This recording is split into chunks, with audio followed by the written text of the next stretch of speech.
우리에게 주시는 하나님의 말씀은 역대하 20장 1절에서 4절 말씀입니다.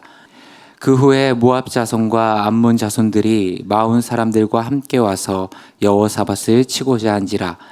어떤 사람이 와서 여호사밧에게 전하여 이르되 큰 무리가 바다 저쪽 아람에서 왕을 치러 오는데 이제 하사손 다말 곧 엔게디에 있나이다 하니 여호사밧이 두려워하여 여호와께로 낯을 향하여 간구하고 온 유다 백성에게 금식하라 공포하매 유다 사람이 여호와께 도우심을 구하려 하여 유다 모든 성읍에서 모여와서 여호와께 간구하더라. 아멘.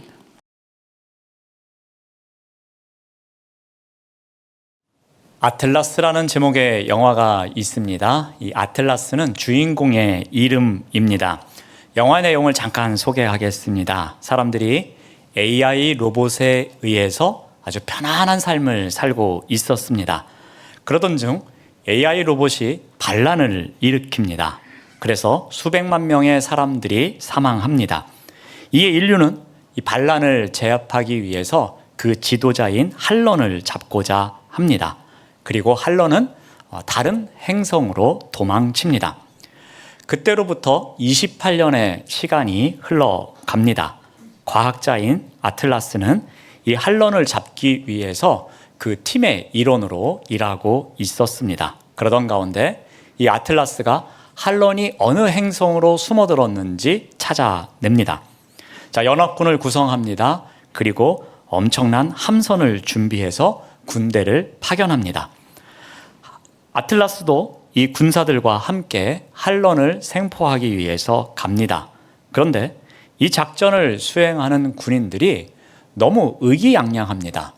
할런을 쉽게 체포할 수 있을 것처럼 생각합니다. 그들에게는 이 아틀라스의 어머니가 연구하다 실패해서 폐기한 이 뉴럴 링크라는 장치가 있었습니다. 이 장치는 로봇을 조종하는 사람과 로봇 사이에 하나가 되어서 그 로봇이 최대의 효과를 내는 장치를 말합니다. 그 장치가 있기에 할런 정도는 쉽게 체포할 수 있을 것이라고 생각합니다. 하지만 아틀라스는 이 장치에 대한 의심을 갖기 시작합니다. 자, 드디어 할런이 숨어 있는 행성을 공격합니다. 그런데 할런에 의해서 이 함선을 빼앗기고 그곳으로 갔던 군사들이 모두 사망합니다. 아틀라스만 간신히 살아남습니다. 자, 그런데 이제부터가 더 큰 문제입니다. 그 할런의 부하들이 계속해서 아틀라스를 공격합니다. 아틀라스는 자신이 타고 있었던 로봇과 함께 그곳을 벗어나야만 했습니다. 그러기 위해서는 이 뉴럴 링크를 이용해서 이 로봇의 기능을 최대화하는 것이 필요했습니다. 하지만 아틀라스는 이 뉴럴 링크를 사용하는 것을 거부합니다. 그래서 수동으로 어떤 도피 지점으로 이동하고자 합니다. 계속해서 공격을 받고 결국에는 사로잡히고 맙니다. 그리고 꽁꽁 묶입니다. 아무것도 할 수 없는 상황이 됩니다. 그런데 이때 아틀라스가 반전을 만듭니다. 이 반전을 만드는 과정에 중요한 것 3가지가 있습니다. 자, 먼저는 이 아틀라스가 적이 누구인지 다시 알아가는 시간을 갖습니다. 지금 자신을 괴롭히고 있는 적, 이 적의 정체가 정확하게 무엇인지를 다시 알아갑니다.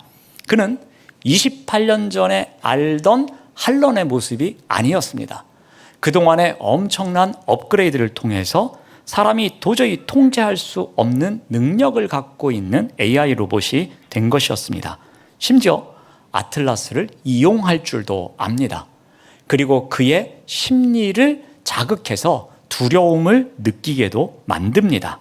아틀라스는 먼저 이와 같은 할런의 능력을 그 상대방에 대해서 알아가기 시작합니다. 자신을 괴롭히고 있는 진짜 적이 무엇인지를 알아냅니다. 두 번째로 아틀라스가 한 일은 자신의 부족함을 인정하기 시작합니다. 아틀라스는 할런의 작전에 이용당했습니다. 그의 작전에 의해서 함선을 이끌고 이곳까지 온 것이었습니다. 또한 오래전에 어머니의 사망 사건 때에 자신 때문에 일어난 일임을 알게 됩니다. 그리고 함선이 지구를 공격하려고 하는 일에 자신이 또 비밀번호를 주게 되어서 그 일을 하게 만듭니다. 그러니까 한런에게 이용당하고 있는 자신의 부족함을 발견하고 인정합니다. 이제 마지막으로 하는 것이 무엇이냐면은 신뢰할 수 있는 대상을 찾아서 전적으로 그 대상을 의지하는 일이었습니다. 자, 아틀라스는 아무것도 할 수 없는 상황에 놓여 있었습니다. 이 상황을 극복하기 위해서는 자신이 타고 있었던 로봇의 도움을 받아야 했습니다. 그런데 그 로봇을 조종하기 위해서는 뉴럴 링크를 사용해야만 했습니다. 더군다나 뉴럴 링크가 최적화되기 위해서는 모든 것을 그 로봇에게 맡기고자 하는 전적인 의지가 있어야만 했습니다. 그래야지만 서로 믿는 가운데에 신뢰가 구축된 가운데에 최적화가 될 수 있는 것이었습니다.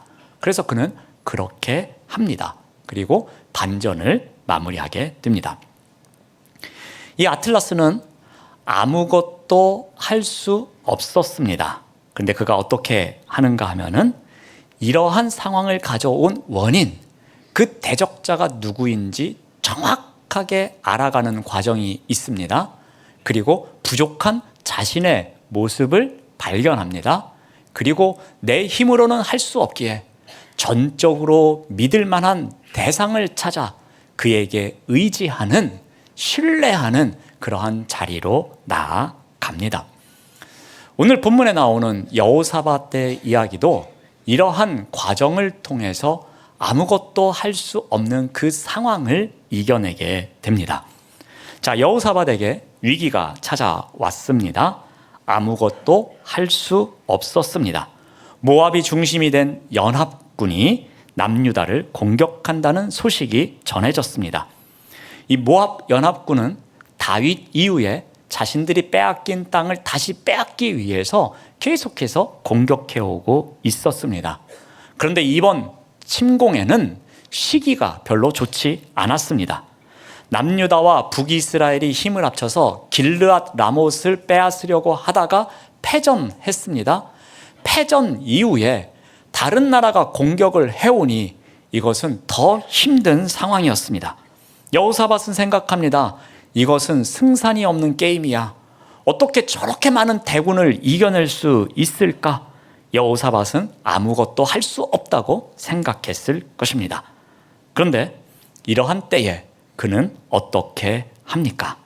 자, 먼저 진정한 적이 누구인지, 이러한 상황까지 이르도록 이끌어온 것이 무엇인지를 알아갑니다. 자, 오늘 본문 1절 말씀을 봅니다.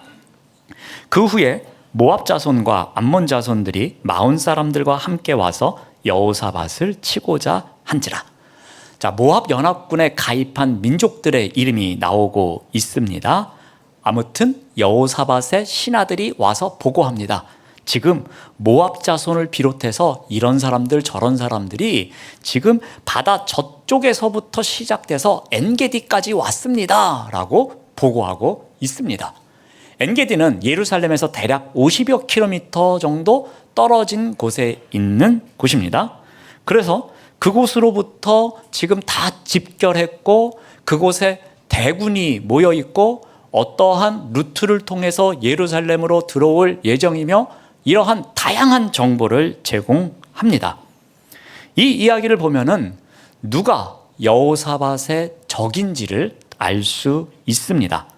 하지만 여호사밧의 진정한 적은 이 연합군이 아니었습니다. 표면적으로 보면은 이들이 맞습니다. 자, 그런데 이 세 나라가 연합하여 공격해 온다는 소식을 들었을 때에 여호사밧이 어떻게 반응합니까? 오늘 3절 말씀을 다시 한번 봅니다.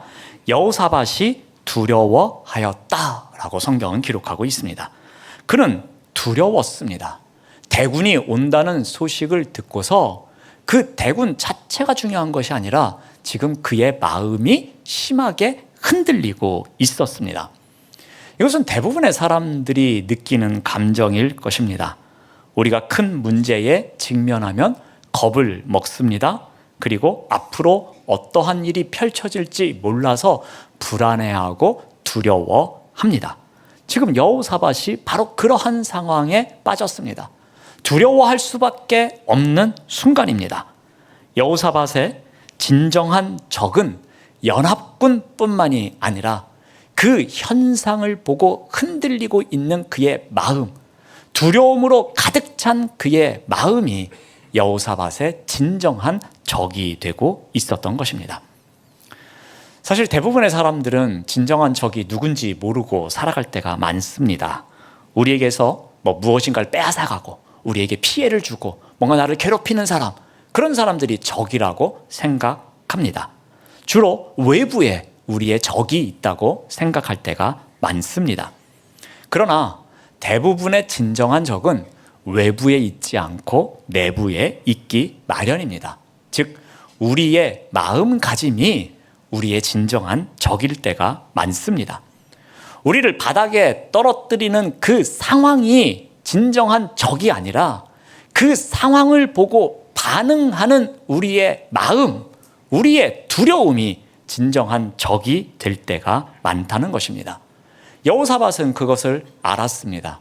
지금 상황에서 나에게 가장 큰 적, 그것은 대군이 몰려오는 것이 중요한 것이 아니라 그 일 때문에 내가 두려움에 떨고 있는 것, 그것이 가장 큰 문제임을 알아갑니다. 자, 그 다음으로 여호사밧이 한 일은 자신의 부족함을 인정합니다. 12절 말씀을 보겠습니다. 우리를 치러 오는 이 큰 무리를 우리가 대적할 능력이 없습니다. 어떻게 할 줄도 알지 못합니다. 오직 주만 바라봅니다. 라고 고백하고 있습니다.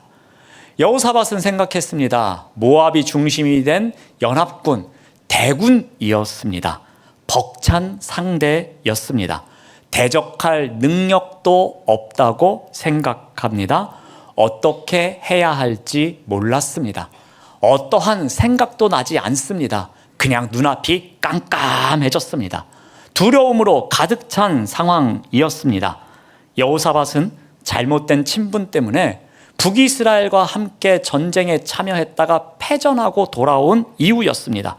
그런데 또다시 대군이 몰려오고 있다는 소식을 듣자마자 어떠한 작전을 세울 수도 없었고 막아낼 능력도 없었고 말 그대로 멘붕인 상태였습니다. 아무것도 할 수 없노라고 고백하고 있습니다. 여호사밧은 지금 자신의 부족함, 자신의 한계를 인정하고 있는 것입니다. 하나님이 도와주지 않는 부류의 사람들이 있습니다. 어떤 사람들이라면 나는 도움이 필요 없어 하는 사람들, 그 사람들은 도와주지를 않으십니다. 자신의 부족함을 인정하고 그 부족함을 내려놓으며 하나님께 도움을 요청해야지만 도와주시지 나는 도움이 필요 없습니다 하는 사람은 도와주시지 않습니다.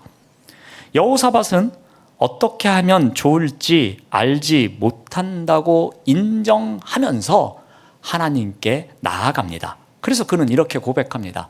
주만 바라봅니다. 저는 할 수도 없고 어떻게 해야 될지도 모릅니다.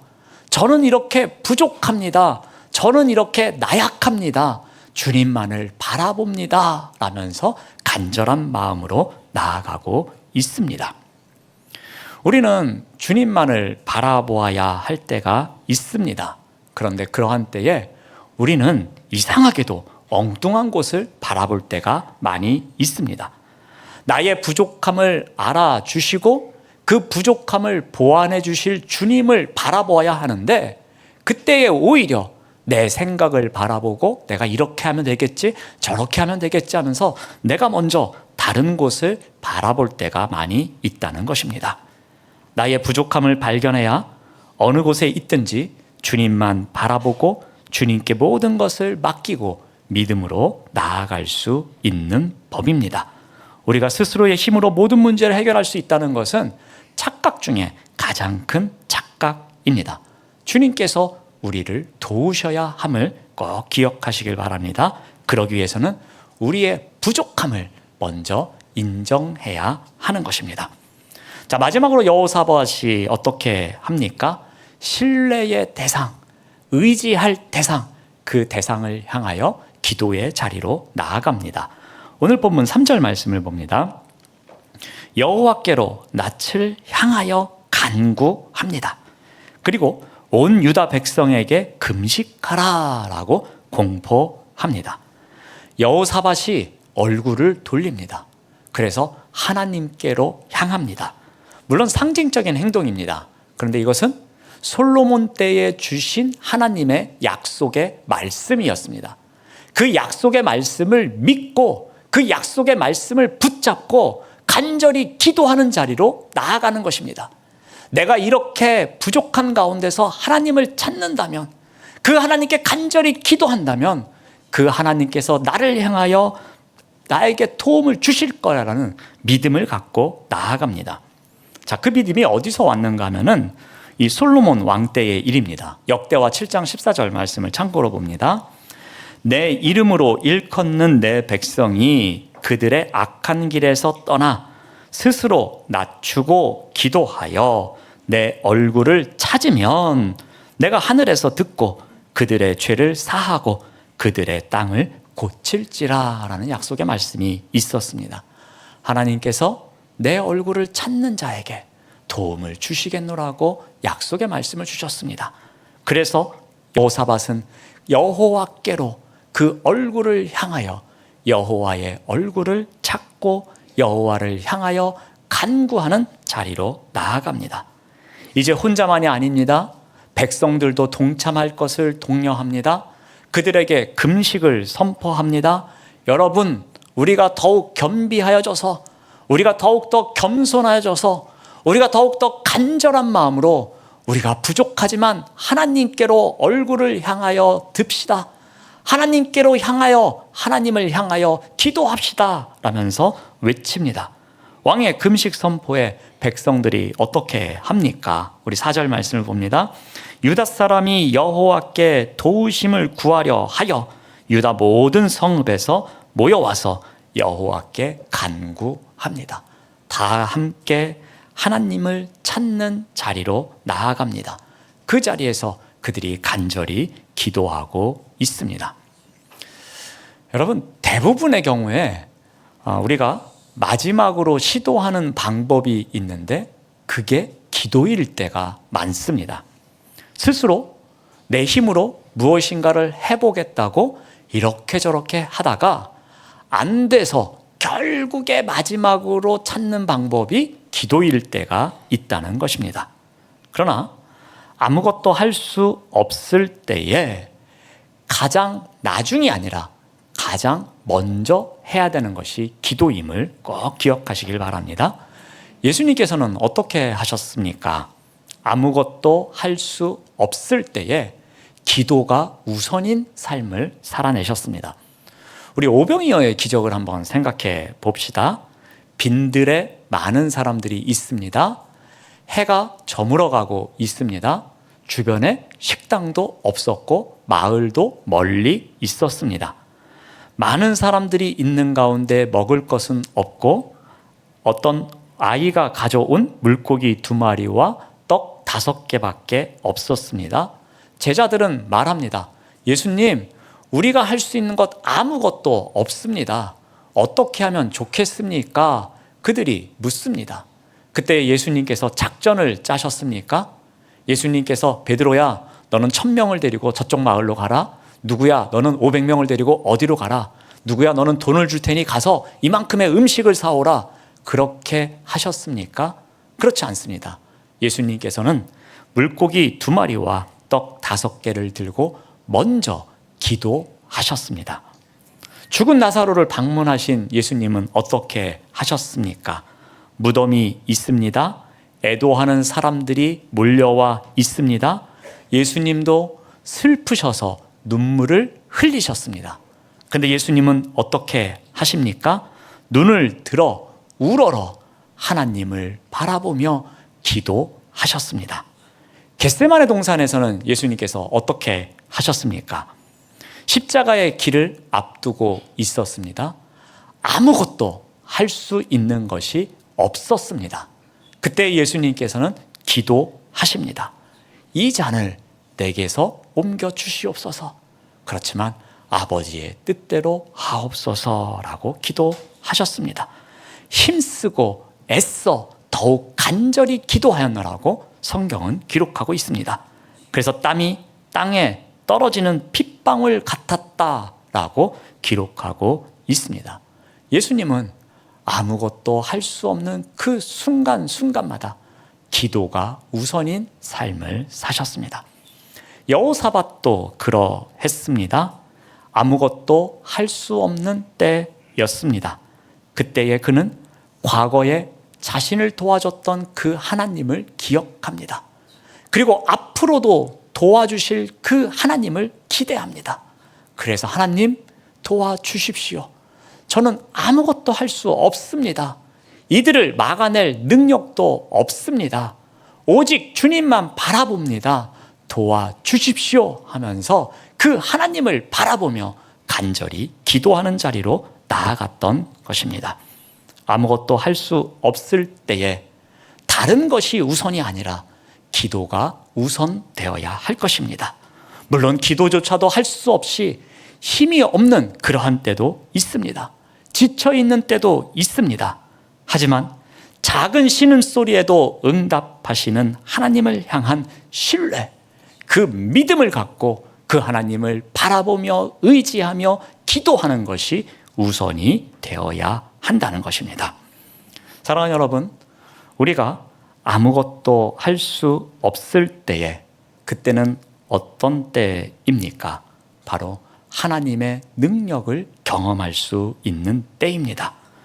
우리가 처한 그 위기, 그래서 아무것도 할 수 없는 그 순간, 탄식밖에 나오지 않는 그 순간 하나님의 놀라운 사역을, 그 역사를 경험할 수 있는 때입니다. 두려워하지 마시고 하나님을 기대하시기 바랍니다. 하나님이 일하실 것을 기대하시기 바랍니다. 그 과정을 살아가면서 우리가 어떻게 해야 하겠습니까? 여호사밧의 이야기를 통해서 배웁니다. 나를 흔들고 있는 진짜 적이 무엇인지, 나를 이렇게 힘들게 하고 있는 그 진정한 적이 어디에 있는지 그것을 알아가는 과정이 있어야 할 것입니다. 동시에 나의 부족함을 인정해야 할 것입니다. 나는 할 수 없습니다. 나에게는 그러한 능력이 없습니다. 내가 어찌할 바를 모릅니다. 라고 인정하며 그 부족한 것을 하나님 앞에 내어놓는 마음이 우리에게 있어야 하는 것입니다. 그리고 그 하나님께 간절히 기도하는 자리로 나아가야 할 것입니다. 이러한 과정을 통해서 아무것도 할 수 없는 때이지만 바로 그때에 하나님의 능력을 경험하며 살아가시는 우리 모두가 되시기를 바랍니다. 기도하겠습니다. 하나님 감사합니다. 아무것도 할 수 없을 때 하나님께 기도함으로 하나님의 능력을 경험하며 살아가도록 인도하여 주시옵소서. 예수님의 이름으로 기도드립니다. 아멘.